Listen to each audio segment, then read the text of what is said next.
పూరబ్ తూర్పు.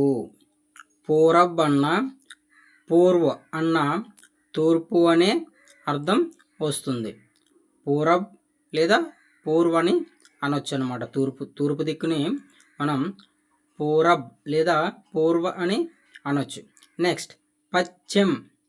పశ్చిమ్ అంటే పడమర. పశ్చిమ అంటే పడమర. ఉత్తర్ అంటే ఉత్తర. ఇవన్నీ దిక్కులు. ఓకే. నెక్స్ట్ దక్కన్ అంటే దక్షిణము. దక్కన్ అంటే దక్షిణము. తర్వాత ఓర్. ఓర్ అంటే ప్రక్క. అంటే దక్షిణ్ ఓర్ అంటే దక్కన్ ఓర్ అంటే దక్షిణం వైపు, లేదా పశ్చిమ ఓర్ అంటే పశ్చిమ వైపు. వైపు కాదు, పశ్చిమ పక్క. వైపు అంటే వైపు అంటే తరఫ్ అనే వస్తుంది అనమాట.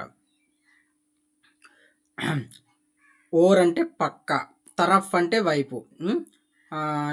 ఉత్తర్ ఓర్ అంటే ఉత్తరం పక్క.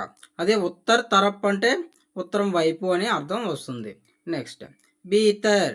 బీతర్ అన్న అందర్ అన్న ఒకే అర్థాలు. ఇవి ఒకదానికొకటి నానార్థాల లెక్కలోకి వస్తాయి అన్నమాట, పర్యాయ పదాలు. ఉత్తర్ అయిపోయింది కదా ఉత్తరం. తర్వాత బీతర్. బీతర్ అంటే లోపల. అందర్ అన్న బీతర్ అన్న లోపల అని అర్థం. నెక్స్ట్ బహర్. బహర్ అంటే బయట లేదా వెలుపల.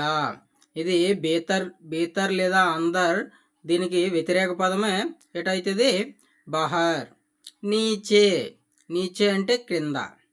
ఊపర్ అంటే పైన. నీచే క్రింద, ఊపర్ పైన. పీచే. పీచే అంటే వెనుక.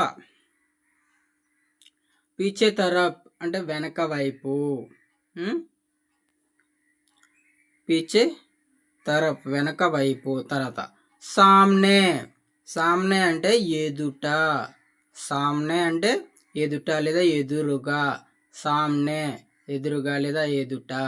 దాయా అంటే కుడి. దాయే తరఫ్ అంటే కుడివైపు. దాయా అంటే కుడి, దాయే తరఫ్ అంటే కుడివైపు. మరి బాయా తరఫ్ అంటే ఎడమ వైపు. బాయా అంటే ఎడమ, బాయా అంటే వెడమ. తరఫ్ అంటే వైపు, తరఫ్ అంటే వైపు.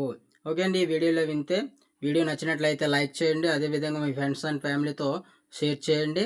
మన ఛానల్ని ఇప్పటివరకు సబ్స్క్రైబ్ చేయనట్లయితే సబ్స్క్రైబ్ చేయండి. Thank you.